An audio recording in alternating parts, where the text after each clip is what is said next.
नमस्कार, super prime time में आपका स्वागत है। आपके साथ मैं हूं Sumera Khan. Super prime time में हम आपको दिखाएंगे दुनिया भर की बड़ी और अहम खबरें, वर्ल्ड एक्सक्लूसिव और explosive news stories, world breaking news और वॉर ब्रेकिंग न्यूज जो इस वक्त हमें मिल रही है युद्ध के मैदान से। तो शुरुआत सुपर प्राइम टाइम की वॉर ब्रेकिंग न्यूज के साथ। और इस वक्त की बड़ी खबर यह कि यूक्रेन ने खुद अपने सैनिकों पर हमला किया। आत्मसमर्पण करती टुकड़ी पर ड्रोन से हमला किया गया। इस हमले में 40 से ज्यादा यूक्रेनी सैनिकों की मौत हो गई है। रूसी सेना के सामने सरेंडर कर रहे थे ये सैनिक, जिस वक्त ड्रोन के जरिए ये हमला किया गया, जिसमें 40 से ज्यादा सैनिकों की मौत हुई है। बाइडेन प्रशासन के लेकिन एक कदम से यूरोप से एशिया तक परमाणु त्रिकोण तैयार हो चुका है। अमेरिकी कांग्रेस ने लंबे समय से अटका यूक्रेन मदद प्रस्ताव पारित कर दिया है और अमेरिका ने रूसी सीमा पर परमाणु तैनाती का प्लान एक्टिवेट कर दिया है। इस कदम पर रूस ने कहा है कि यह परमाणु शक्तियों के टकराव का आधार बनने वाला है। पुतिन की परमाणु धमकी के साथ ही यूरोप के 3 मोर्चों पर परमाणु मिसाइलों की तैनाती हो चुकी है। रूस और अमेरिका के बीच सबसे बड़े युद्ध की बिसात बिछ चुकी है और इसका विस्तार यूरोप के कितने देशों में विनाश ला सकता है, इस रिपोर्ट में आप भी देखिए।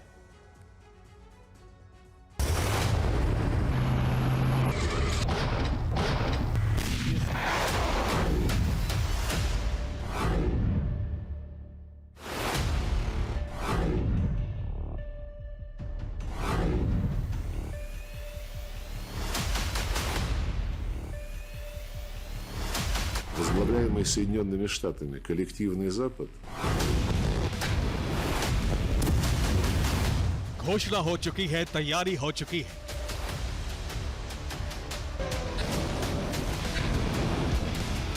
परमाणु शक्तियों के बीच टकराव के अटल आसार बन चुके हैं।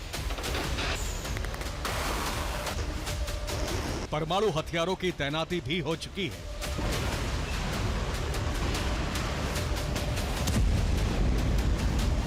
धरती पर परमाणु विनाश का त्रिकोण तैयार हो चुका है। यूरोप से पूर्वी एशिया तक परमाणु मिसाइलें लोड हो चुकी हैं।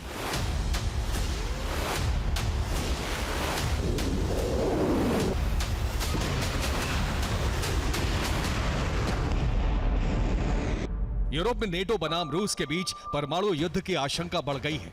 मध्य एशिया में ईरान ने ऐलान कर दिया है कि वो 7 दिन में ही परमाणु बम का परीक्षण करने वाला है।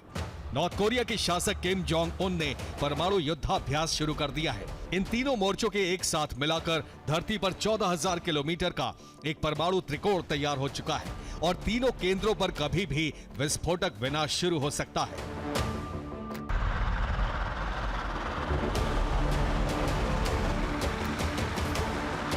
सबसे ज्यादा विनाशक आशंकाएं त्रिकोण के पहले केंद्र रूस और यूरोप से उठ रही हैं,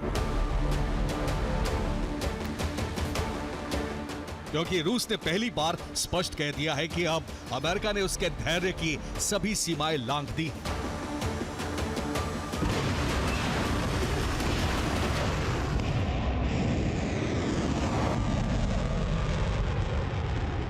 цель очевидна – добиться одностороннего военного превосходства за счет новых ограничений на ядерные арсеналы оппонентов при закреплении совокупного перевеса Запада в области неядерных потенциалов.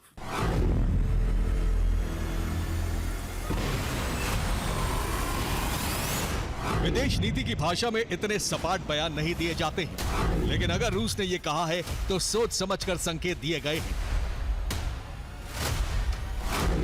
यह अमेरिका को चेतावनी है कि वो यूक्रेन का साथ ना दे और यूरोप में युद्ध ना भड़काए।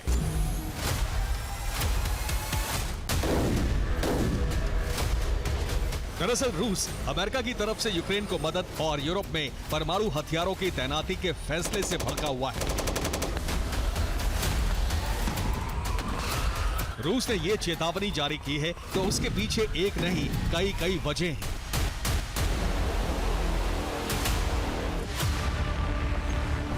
पहली ये कि अमेरिका ने यूक्रेन को 4 लाख करोड़ रुपए के हथियार देने का ऐलान किया है। यूक्रेन को लॉन्ग रेंज अटैक एमएस मिसाइलें भी दिए जाने पर विचार हो रहा है।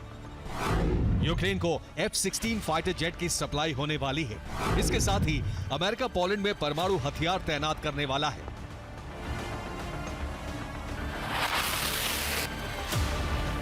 रूस अमेरिका के इन तीनों फैसलों से भड़का हुआ है। रूस ने यूरोप में परमाणु हथियारों की तैनाती पर कड़ा विरोध जताया है।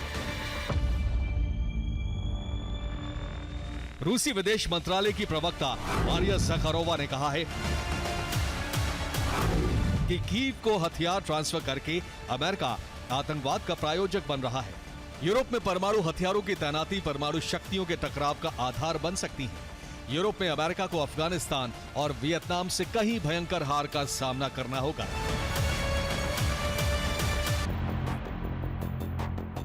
दरअसल अमेरिका के प्रस्ताव को पोलैंड ने भी मंजूर कर लिया है। पोलैंड के राष्ट्रपति आंद्रेस डूडा ने कहा है कि अगर सहयोगी अमेरिका हमारी धरती पर परमाणु हथियार तैनात करना चाहता है तो हम तैयार हैं। इससे नेटो का ईस्टर्न फ्लैंक मजबूत होगा। रूस को रोकने के लिए परमाणु प्रतिरोधी शक्ति जरूरी है। रूस ने अमेरिका के इस कदम को उकसाने वाला बताया है और इसके विरोध में पोलैंड और फिनलैंड के बॉर्डर पर परमाणु हथियार तैनात कर दिए हैं।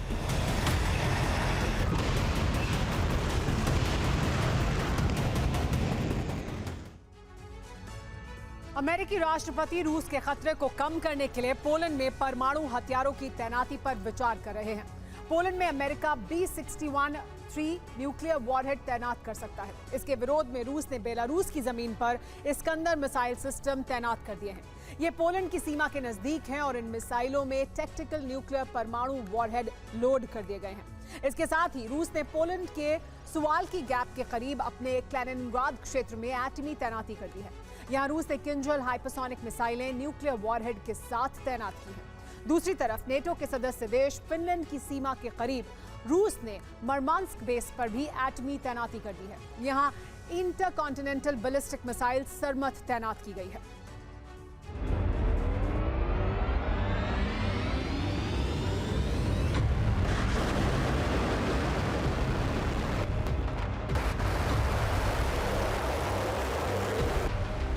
रूस ने बड़े हमले की मंशा से ही फिनलैंड बॉर्डर पर अपनी सरमथ मिसाइल तैनात की है। Внимание, расчет. Получен приказ на пусковые उстановки.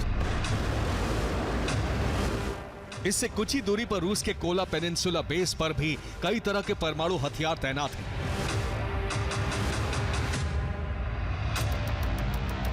रूस के इस क्षेत्र से एरोस्पेस मिसाइल फोर्सेस पूरे यूरोप और आर्कटिक को आसानी से टारगेट बना सकती है।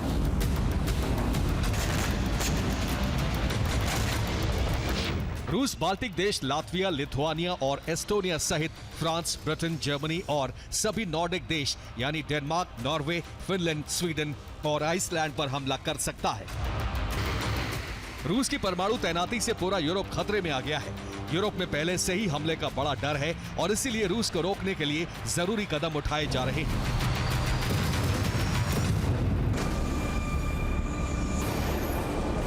बाल्टिक देशों को डर है कि यूक्रेन के साथ साथ कभी भी उनकी जमीन पर रूस का हमला हो सकता है। इसीलिए यूरोप के छोटे बड़े देश बहुत बड़े डिफेंस बजट का प्लान बना रहे हैं।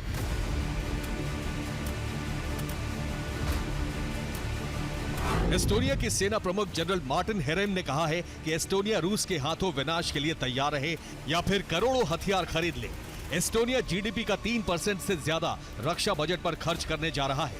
पोलैंड के प्रधानमंत्री डोनाल्ड टस्क ने कहा है कि यूरोप युद्ध के बवंडर में है। कई देशों की संप्रभुता खतरे में है। यूरोप युद्ध का विस्तार निश्चित माना जा रहा है क्योंकि रूस ने अपने नो लिमिट पार्टनर चीन के साथ यूरोप से अमेरिका का प्रभाव घटाने का मिशन तेज कर दिया है।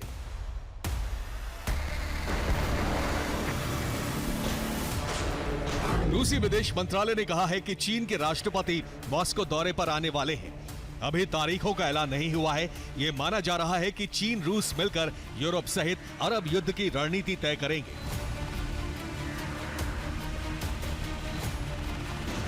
परमाणु त्रिकोण तैयार हो चुका है और अब संकेत ऐसे हैं कि रूस अपने हितों के लिए परमाणु युद्ध शुरू करने में हिचकेगा नहीं। Bureau report, TV9 Bharatvarsh.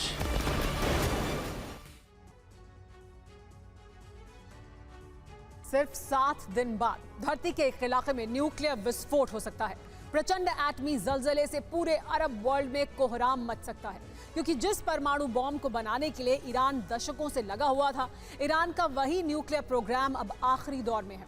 आशंका जताई जा रही है कि अपने ड्रीम प्रोजेक्ट के पूरा होने के साथ ही ईरान किसी भी वक्त अपने पहले एटमी वॉरहेड का टेस्ट भी कर सकता है। वहीं कुछ वॉर एक्सपर्ट्स का यह दावा है कि रईसी अपने बॉम्ब ऑफ यूरेनियम से इजराइल में बारूदी भूचाल ला सकते हैं। आखिर कब और कैसे, देखिए इस रिपोर्ट में।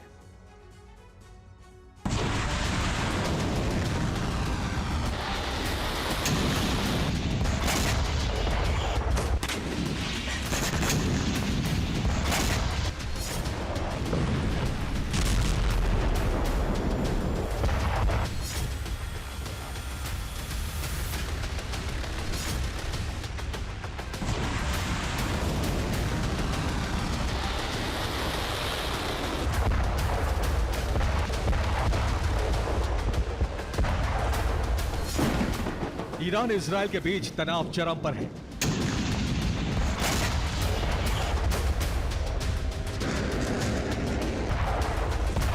दोनों मुल्कों ने अपने विध्वंसक हथियारों को जंग में पहले से ही झोंक रखा है।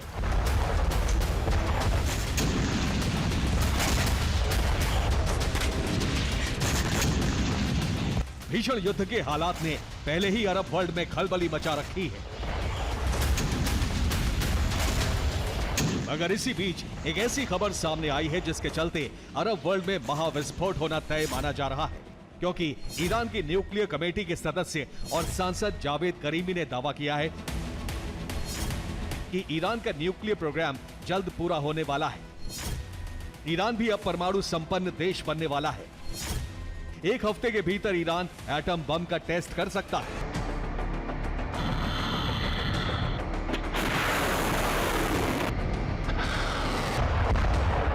ईरानी सांसद जावेद करीमी के इस दावे से न सिर्फ इजराइल बल्कि अमेरिका तक हड़कंप मच गया, क्योंकि जावेद करीमी ने यह भी दावा किया कि ईरान ने एटम बम के टेस्ट से जुड़ी सारी तैयारियां करीब करीब पूरी कर ली। परमाणु विस्फोट की लोकेशन और वक्त सब कुछ फाइनल हो गया है। बस जैसे ही रईसी ऑर्डर देंगे, ईरान अपने न्यूक्लियर विनाशकों का ट्रेलर दुनिया को दिखा देगा।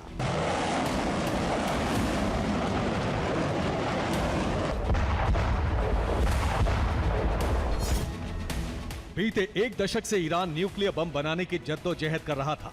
साल बदलते गए, ईरान में सत्ता भी बदली, मगर जो नहीं बदला वो ईरान का परमाणु बम बनाने का जुनून।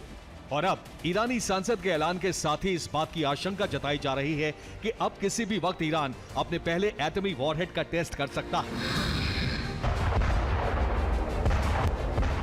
किसी भी वक्त खामनेई और रईसी न्यूक्लियर विनाशक को लॉन्च करने के लिए ट्रिगर दबा सकते हैं। हालांकि ईरान के पहले परमाणु टेस्ट में चंद दिनों का वक्त बाकी है।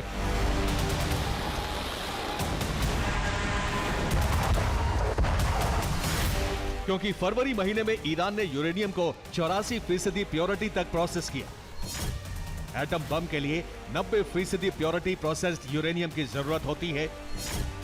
अगर ईरानी साइंटिस्ट ने यूरेनियम को 90% प्योरिटी तक प्रोसेस कर लिया तो ईरान इस यूरेनियम से एक साथ 12 न्यूक्लियर बम तैयार कर सकता है।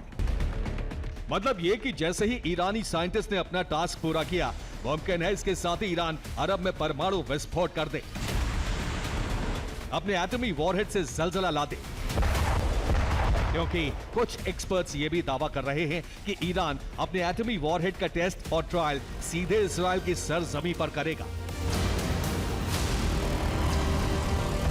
ताकि इस हमले के साथ ही अरब वर्ल्ड में उसके एटमी हथियारों की धाक जम जाए। हालांकि इसी बीच ईरान के प्रेसिडेंट इब्राहिम रईसी पाकिस्तान के 3 दिवसीय दौरे पर हैं। इजराइल से जंग के हालात और अरब में भीषण तनाव के बीच रईसी का पाकिस्तान दौरा बेहद चौंकाने वाला है। लेकिन रईसी के पाकिस्तान पहुंचने पर कई तरह की आशंका जताई जा रही है। वो ये, ईरान के परमाणु प्रोग्राम को पूरा करने में पाकिस्तान मदद कर सकता है। एटम बम बनाने से जुड़ी तकनीक ईरानी प्रेसिडेंट को शेयर कर सकता है। यानी पाकिस्तान और ईरान के बीच गुप्त न्यूक्लियर डील हो सकती है। हालांकि आधिकारिक तौर पर ईरान और पाकिस्तान के बीच इस तरह के समझौते का ऐलान नहीं किया गया है। मगर जंग के बीच रईसी का पाकिस्तान जाना और ईरान की तरफ से एटमी टेस्ट का ऐलान करना तमाम तरह के सस्पेंस खड़े कर रहा है।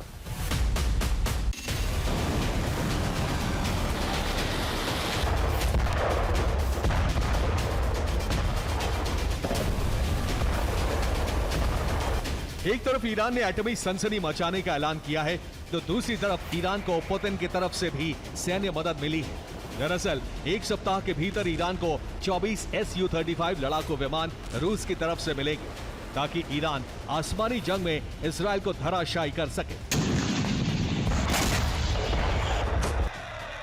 आखिर रूस के हवाई योद्धा Su-35 की ताकत क्या है, क्यों इसे आसमानी जंग का सिकंदर माना जाता है और क्यों ईरान ने पुतिन से Su-35 लड़ाकू विमानों की डील की, ये भी जान लीजिए। आसमानी जंग में ईरानी सेना इजराइल के मुकाबले काफी कमजोर है, क्योंकि ईरान के पास मौजूदा वक्त में सोवियत दौर के मिग और सुखोई विमान हैं। ऐसे में इजराइल का सामना करने के लिए ईरान ने रूस से Su-35 लड़ाकू विमान खरीदे, क्योंकि रूस में बना सुखोई 35 एक 4.5 जनरेशन का मल्टी रोल फाइटर जेट है। इतना ही नहीं, रूसी वायुसेना का ये आसमानी जंगबाज सिंगल सीट के साथ डबल इंजन से लैस होता है। आसमान में Su-35 फाइटर जेट 2778 किलोमीटर प्रति घंटे की रफ्तार से उड़ान भर सकता है। इसकी लड़ाके की रेंज यानी मारक क्षमता करीब 3600 किलोमीटर तक की होती है। घातक मिसाइलों से लैस ये फाइटर जेट हवा से हवा और हवा से जमीन पर विध्वंसक हमला कर सकता है। इतना ही नहीं, Su-35 लड़ाकू विमान किसी भी मौसम में हमला करने में सक्षम होता है। और इस जंगबाज की सबसे बड़ी खूबी यह है कि रडार और डिफेंस सिस्टम को चकमा देने में इसे महारत हासिल है।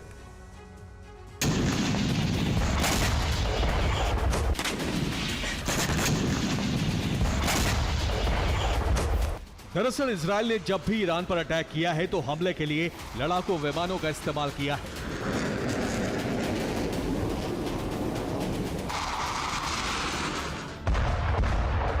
Made in US fighter jet के जरिए ईरान के न्यूक्लियर ठिकानों और सैन्य अड्डों पर स्ट्राइक की है। लिहाजा अब ईरान ने इजराइल को उसी के अंदाज में पलटवार करने का प्लान तैयार किया है और इसके लिए ईरान ने रूस से 24 Su-35 लड़ाकू विमानों की डील की।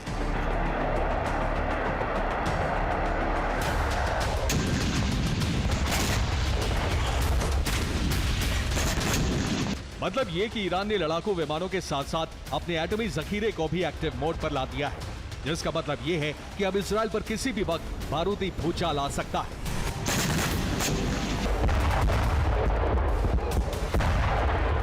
क्योंकि ईरान की ये जंगी तैयारी परमाणु बम बनाने की जिद क्यों और किसके लिए है, ये शायद बताने की जरूरत नहीं।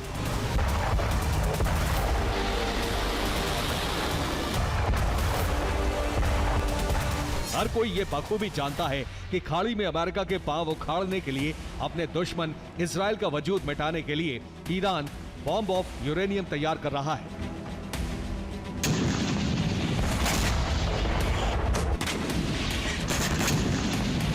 बीते कई सालों से ईरान के न्यूक्लियर साइंटिस्ट इस मिशन पर जुटे हुए हैं, जो अब पूरा होने के कगार पर है। दावा तो यहां तक किया जा रहा है कि जैसे ही ईरान एटम बम को तैयार कर लेगा, उसके फौरन बाद इस विनाशकारी हथियार का टेस्ट भी करेगा, वो भी इजराइल की धरती पर।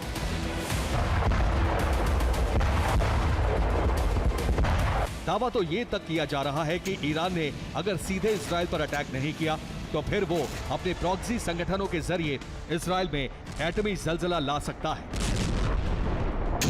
Bureau report, TV9 Bharatvarsh. वक्त कम है और मिशन बहुत बड़ा। यूक्रेन में हथियारों की खेप पहुंचने वाली है। रूस को जल्द से जल्द यूक्रेन को इस हाल में पहुंचाना है कि वो नेटो के हथियारों का सही तरीके से इस्तेमाल ना कर पाए। यही वजह है कि रूस की सेना ने यूक्रेन पर हमले की रफ्तार को तेज कर दिया है। खार्किव और ओडेसा जैसी स्ट्रेटेजिक पॉइंट्स पर कब्जे की कोशिश है, तो वहीं यूक्रेनी फौज को रूसी बॉर्डर से बहुत दूर करना भी जरूरी हो गया है। डोनेट्स्क के करीब पुतिन का विजय रथ एक कदम और आगे बढ़ गया है। रूसी सेना की कोशिश है कि यूक्रेन के तमाम हथियार गोदामों को भी भस्म कर दिया जाए।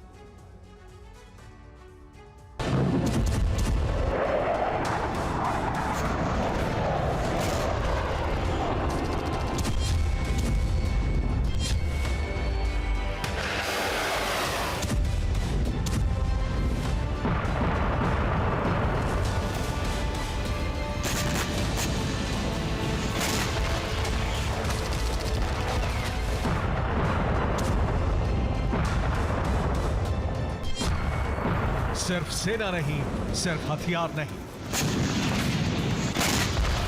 बल्कि यूक्रेन के सभी अहम जगहों को तबाह कर देना चाहता है रूस।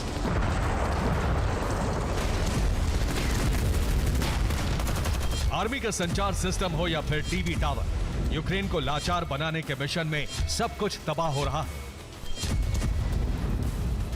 रूस जैसे शक्तिशाली देश के मिलिट्री ऑपरेशन और युद्ध में क्या फर्क है, इसे अब यूक्रेन की हालत को देखकर समझा जा सकता है।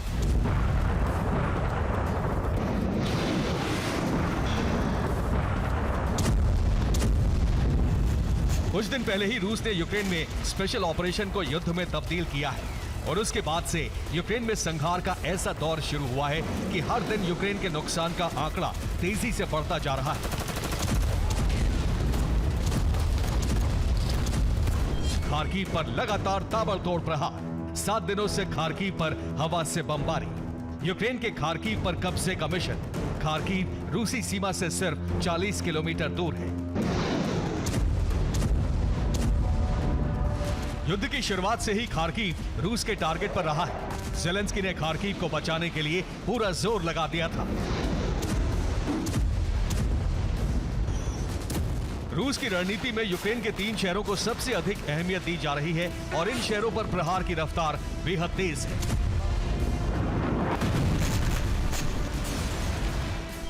रूस ने मंगलवार की सुबह कीव, खार्किव और ओडेसा पर कई बार हमले की कोशिश की। तीनों जगहों पर कई धमाके हुए।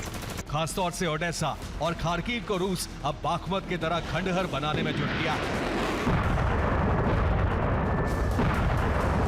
ओडेसा में पिछले कई दिनों से मिसाइल और ड्रोन से हमले हो रहे हैं। ओडेसा यूक्रेन की अर्थव्यवस्था और कारोबार से जुड़ा अहम शहर है, तो वहीं खार्किव यूक्रेन का दूसरा बड़ा शहर है। खार्किव यूक्रेन की पहली राजधानी थी। खार्किव में रूस के समर्थकों की बड़ी तादाद है। यूक्रेन के इस नक्शे को देखकर आपको अंदाजा हो जाएगा कि पूरे देश में इस वक्त इस कदर दहशत है। Kyiv, Kharkiv, Kupiansk, Izium, Lyman, Donetsk, Kherson, Odesa, Zaporizhzhia, ऐसे तमाम इलाकों पर हमले हो रहे हैं। ओडेसा में लगातार हमले हो रहे हैं। सोमवार को 16 ड्रोन से हमले किए गए। यूक्रेन ने 15 ड्रोन को नष्ट करने का दावा किया है। एक ड्रोन के ब्लास्ट से 9 लोग जख्मी हो गए। 4 बच्चे भी जख्मी हुए हैं इस हमले में। ओडेसा में 14 मकान भी नष्ट हुए। हालांकि रूस को कई दिनों के बाद एक जीत मिली है। रूसी सेना यूक्रेन के एक गांव पर कब्जा कर चुकी है। ये डोनेस्क से 40 किलोमीटर की दूरी पर है।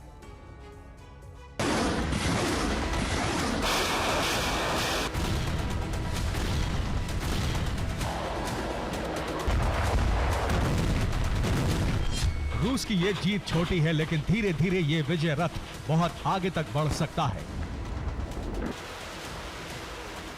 फिलहाल रूस की नई रणनीति यूक्रेन के लिए नई मुश्किलें लेकर आ रही है। रूस के रक्षा मंत्री के इंटरव्यू से खुलासा हुआ है कि अब रूसी मिसाइलों का टारगेट यूक्रेन के बड़े बड़े गोदाम होने वाले हैं। प्लान के मुताबिक रूस यूक्रेन के सभी गोदामों को नष्ट कर देगा। यूक्रेन के पास हथियार रखने की जगह नहीं होगी। अमेरिकी हथियारों को खुले आसमान में रखना होगा। नेटो के सभी हथियारों को भस्म करेगा रूस।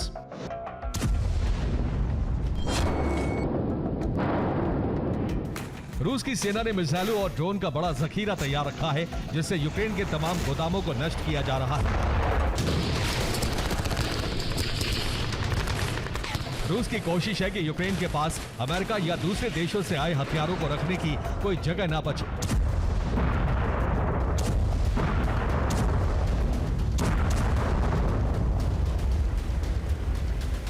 इस दौरान रूस को यूक्रेनी फौज के एक सीमित दायरे में समेटने की भी कोशिश है, ताकि यूक्रेनी फौज को रूसी बॉर्डर से दूर किया जा सके।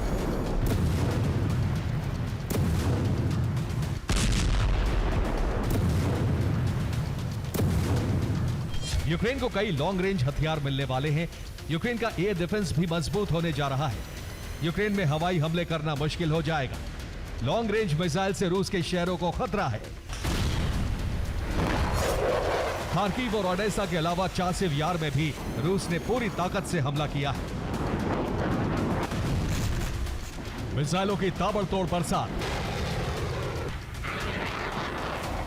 भारी भरकम बमों का धमाका, कामिकाज़े ड्रोन से प्रहार।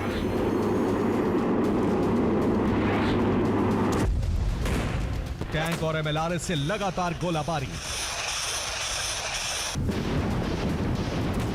जहां जैसी जरूरत है रूस उतना ही ताकतवर हथियार का इस्तेमाल कर रहा है। यूक्रेन के सैनिक जिन इलाकों में मौजूद हैं वहां आसमान और जमीन दोनों से हमले हो रहे हैं। यूक्रेन के सैनिक किसी पोजीशन पर संभलते हैं तो दूसरा ठिकाना खतरे में पड़ जाता है।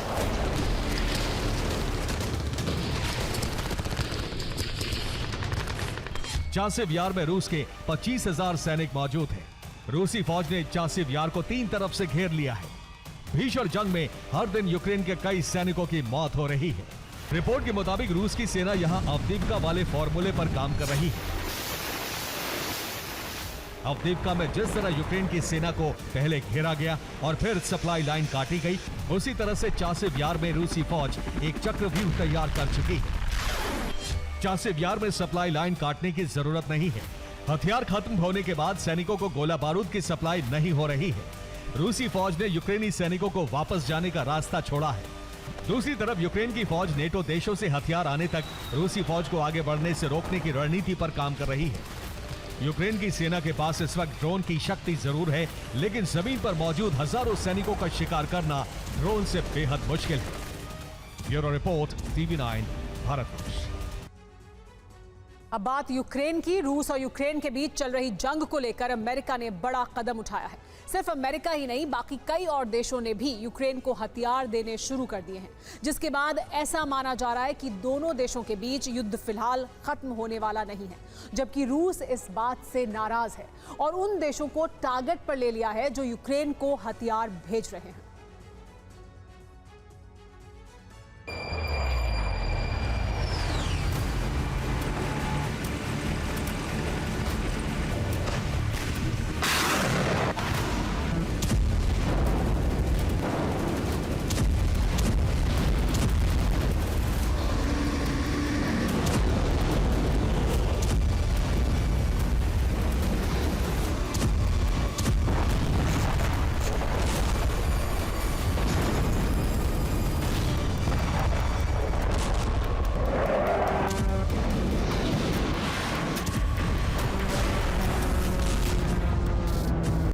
यूक्रेन की हार टालने की आखिरी कोशिश।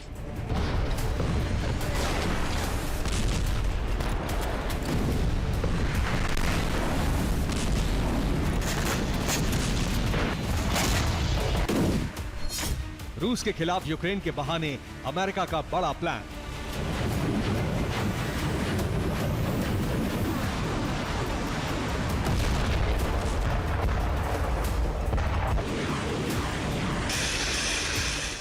देर से ही सही, लेकिन यूक्रेन का बारूदी गोदाम एक बार फिर भरने वाला है।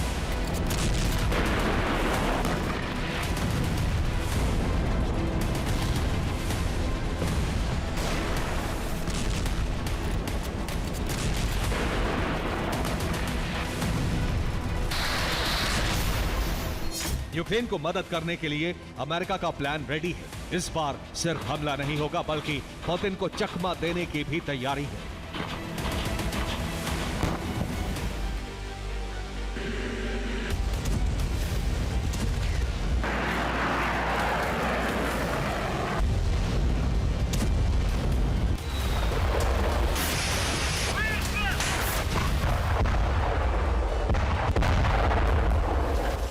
दूसरी तरफ रूस ने यूक्रेन के सभी मददगारों को टारगेट पर ले लिया है।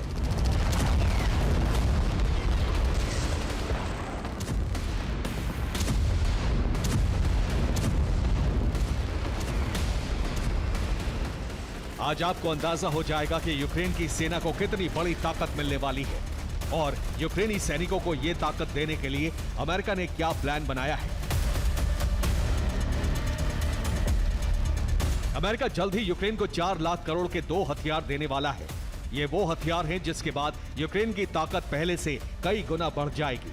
अमेरिका ने यूक्रेन को देने के लिए जो पैकेज तैयार किया है उसमें अटैकम्स मिसाइल, हाइमर्स, हमवीज वाहन, Bradley fighting vehicle, Hawk missile, बख्तरबंद वाहन, 105 mm howitzer, 155 mm M777 howitzer, साल 2023 में जेलेंस्की ने अमेरिका से अटैक एमएस मिसाइल की मांग की थी।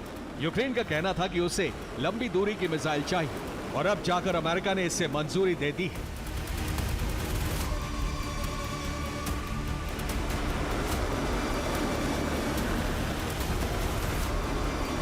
अमेरिका के साथ साथ दुनिया के बाकी देश भी यूक्रेन को हथियार दे रहे हैं। यूक्रेन को फिलहाल ब्रिटेन, ईयू, नॉर्वे, स्वीडन, चेक रिपब्लिक से हथियार मिलने वाले हैं। सबसे लंबी लिस्ट अमेरिका के बाद इंग्लैंड ने तैयार की है। इंग्लैंड ने इस बार यूक्रेन के लिए जो बड़ा पैकेज तैयार किया है उसमें बख्तरबंद वाहन से लेकर ऑल टेरेन वाहन और हथियार, गोला बारूद सब शामिल है।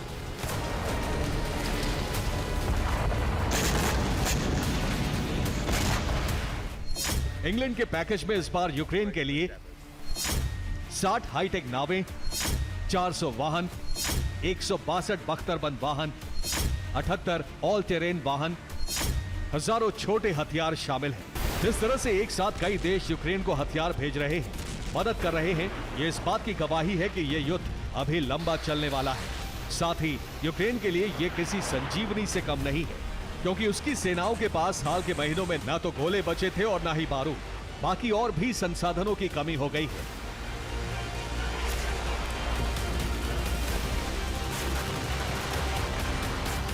स्वीडन यूक्रेन को पैट्रियट एयर डिफेंस सिस्टम देने वाला है ताकि रूसी हमलों से बचने में यूक्रेन को मदद मिले।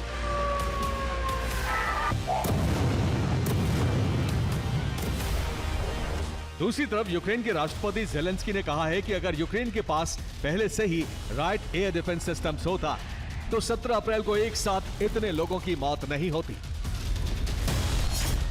यूक्रेन को ग्रीस और स्वीडन से भी हथियार मिलने वाले हैं। दूसरी तरफ रूस इस बात से नाराज है कि यूक्रेन को चौतरफा हथियार मिल रहे हैं।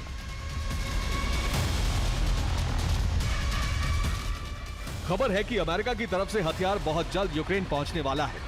अमेरिकी अधिकारियों के सूत्रों से मिली जानकारी के मुताबिक कुछ हफ्तों में सभी हथियार यूक्रेन पहुंच जाएंगे। दूसरी तरफ यह भी कहा जा रहा है कि पुतिन को रोकने के लिए यूक्रेन तक हथियार पहुंचाने का काम तेजी से किया जाएगा।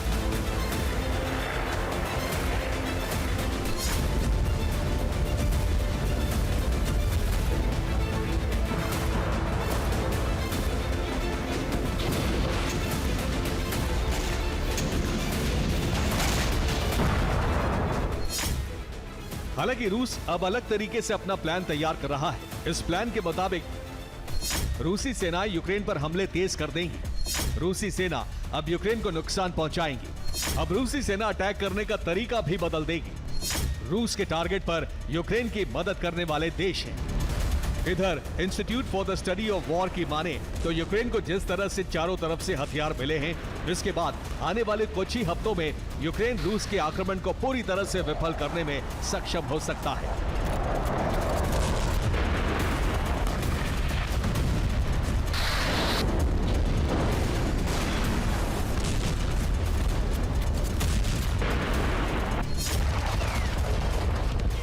इसके साथ ही यूक्रेनी सेना अब पूरी तरह से फ्रंट पर जाकर रूसी सेना को जवाब देगी। इसके बाद निश्चित रूप से ये युद्ध बढ़ेगा और सिर्फ बढ़ेगा ही नहीं, हो सकता है ये वर्ल्ड वॉर 3 का कारण भी बन जाए।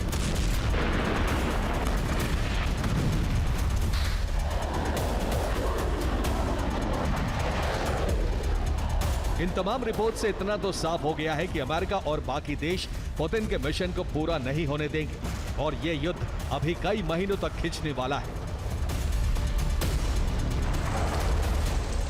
Bureau report, TV9 Bharat.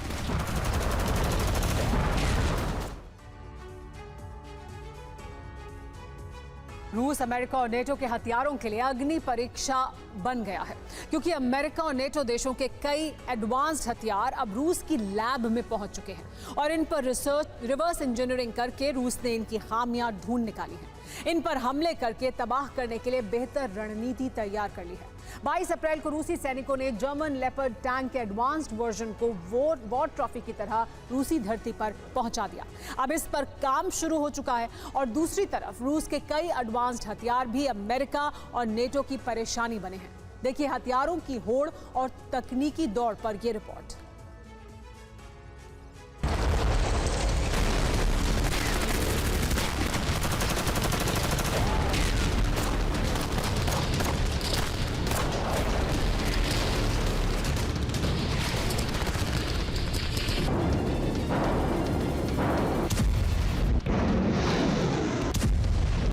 दुनिया के शक्तिशाली हथियारों की काट कैसे तलाशी गई? रूस ने नेटो के घातक हथियारों को नष्ट करने वाला ब्रह्मास्त्र कैसे बनाया? जवाब है रूस की रिवर्स इंजीनियरिंग, यानी नेटो के हर हथियार का गहन अध्ययन और उसकी कमजोरी की तलाश।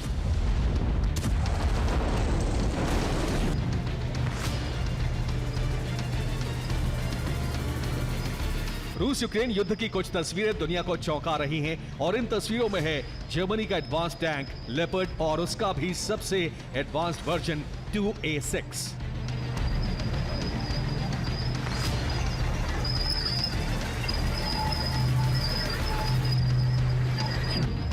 रूसी सेना ने यूक्रेनी सेना से यह टैंक छीना और अब इस पर रिवर्स इंजीनियरिंग शुरू हो चुकी है, यानी जर्मन तकनीक रूस को मिल चुकी है।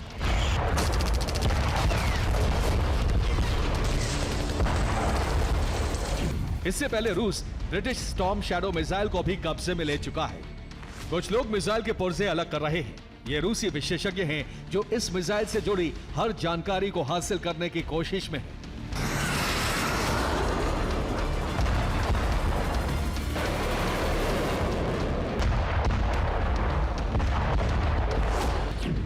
रूस ने युद्ध के दौरान कई हथियारों को जब्त किया है। रूस में होने वाले हमले के बाद इन हथियारों के मलबे की जांच हुई। नेटो के हथियारों की तकनीक का अध्ययन किया गया और रिसर्च से हर हथियार की कमजोरी का पता लगाया गया।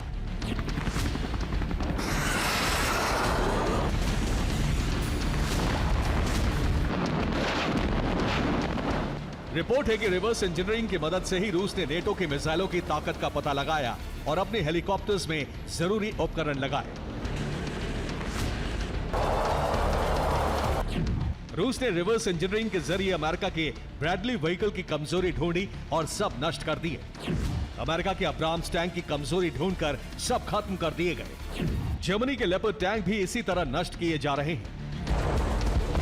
पुतिन की रिवर्स इंजीनियरिंग नेटो का सिरदर्द है तो रूस की नई नई तकनीक से नेटो देश बड़े खतरे में फंस गए,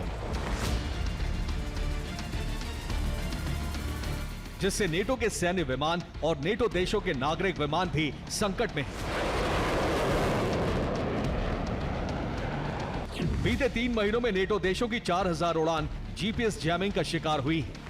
रूस के कैलिनिनग्राद के करीब से गुजरने वाले विमानों को अचानक सिग्नल मिलने बंद हो जाते हैं। ब्रिटेन की रिपोर्ट है कि इसके पीछे रूस का सीक्रेट हथियार है। पश्चिमी देशों की खुफिया रिपोर्ट के मुताबिक रूस के कैलिनिनग्राद में पुतिन ने सीक्रेट हथियार को तैनात किया है, जिससे जीपीएस के सिग्नल को जाम किया जा सकता है। यही वजह है कि हमला होने पर एस्टोनिया, लातविया, लिथुआनिया, पोलैंड के अलावा बाल्टिक सागर में भी जहाजों का जीपीएस सिस्टम कुछ देर के लिए बंद हो जाता है और जहाज और विमानों के रास्ते से भटकने का खतरा बन जाता है। पश्चिमी देशों की रिपोर्ट के मुताबिक रूस के सीक्रेट हथियार का नाम तोबोल है। रूस के कैलिनिनग्राद में कुल 7 तोबोल सिस्टम की तैनाती है जो जीपीएस सिग्नल को रोक सकते हैं। माना जाता है कि तोबोल सैटेलाइट के समान सिग्नल भेजता है, जिससे जीपीएस का सिग्नल आना बंद हो जाता है। रूस रिवर्स इंजीनियरिंग आधुनिक तकनीक के साथ साथ पुरानी तकनीक भी युद्ध में इस्तेमाल कर रहा है।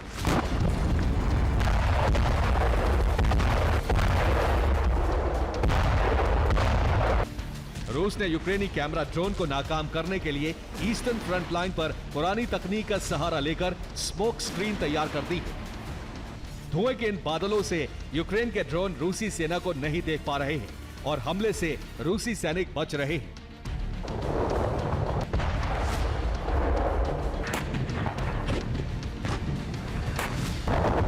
पुतिन सेना की तकनीकी दिमाग से यूक्रेन और नेटो की परेशानी बढ़ गई। Bureau report, TV9 Bharatvarsh.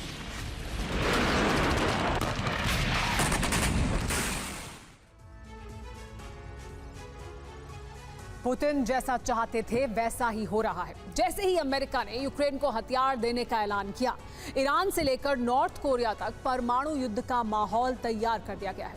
Kim Jong ने परमाणु हमले के दौरान युद्ध लड़ने का अभ्यास किया है। कई बैलिस्टिक मिसाइलों से फिर शक्ति प्रदर्शन भी किया गया।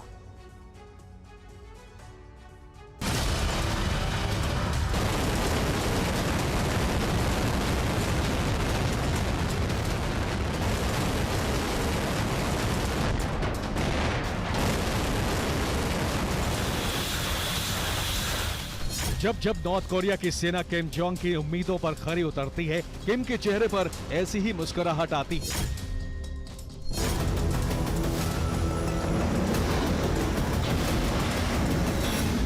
नॉर्थ कोरिया से तो चंद तस्वीरें ही आई हैं, लेकिन खबर बहुत बड़ी है।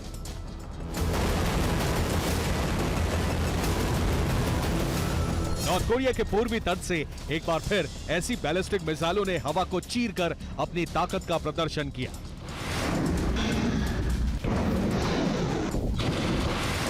लेकिन इसके बाद जो हुआ उसने पूरी दुनिया को चौकन्ना कर दिया। किम जोंग की सेना ने सबसे खतरनाक जंग के लिए अभ्यास किया। अगर ऐसा परमाणु धमाका हुआ तो क्या होगा?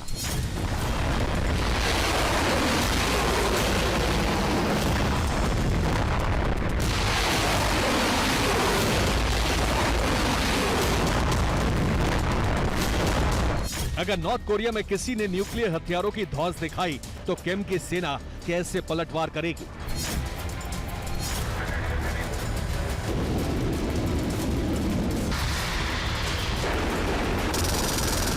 नॉर्थ कोरिया में किम जोंग की देखरेख में इसका भी अभ्यास किया गया।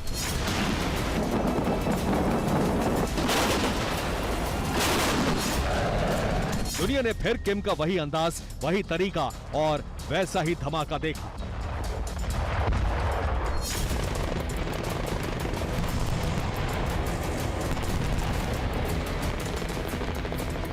बैलिस्टिक मिसाइलें आसमान छू रही थी तो दूसरी तरफ किम के न्यूक्लियर काउंटर अटैक ड्रिल ने अमेरिका में खलबली मचा दी।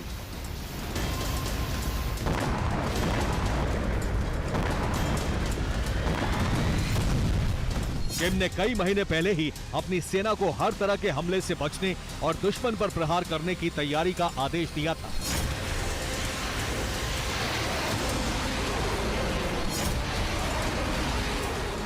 अब माना जा रहा है कि जैसे ही अमेरिका ने यूक्रेन को हथियार देने का ऐलान किया, पुतिन के इशारे पर किम ने अमेरिका को तनाव देने वाला काम कर दिखाया।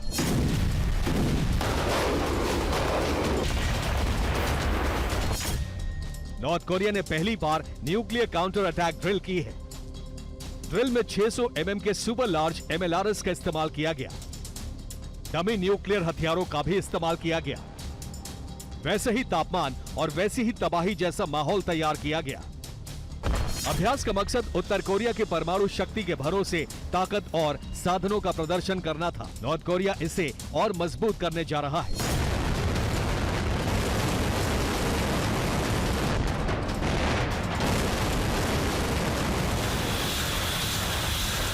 उत्तर कोरिया ने सोमवार को अपने पूर्वी तट से दूर समुद्र की ओर कम दूरी की कई बैलिस्टिक मिसाइलें दागी। दावा किया जा रहा है कि अमेरिका और दक्षिण कोरिया के युद्धाभ्यास को काउंटर करने के लिए नॉर्थ कोरिया ने ये न्यूक्लियर ट्रिगर किया है।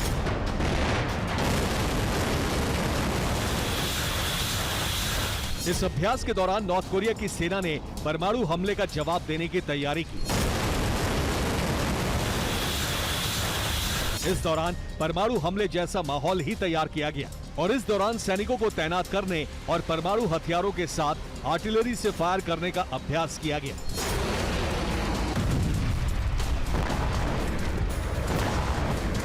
नॉर्थ कोरिया ने इस दौरान सामरिक परमाणु हमले वाले हथियारों का प्रदर्शन किया। अब सवाल है कि किम ने परमाणु युद्ध का अभ्यास क्यों किया? क्या रूस के इशारे पर परमाणु युद्ध का अभ्यास हुआ? ईरान का ऐलान और किम का अंदाज यूएस पर दबाव बनाने के लिए है। माना जा रहा है कि इन दिनों ईरान और नॉर्थ कोरिया में जो भी हो रहा है उसके पीछे पुतिन का प्लान है।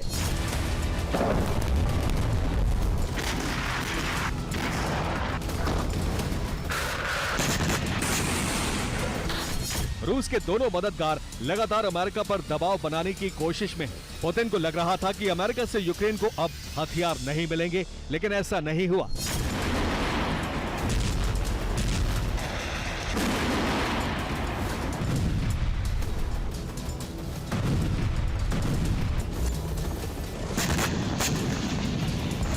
माना जा रहा है कि पुतिन के इशारे पर एक बार फिर साउथ कोरिया, इजराइल और लाल सागर में तनाव बढ़ाने की रणनीति है।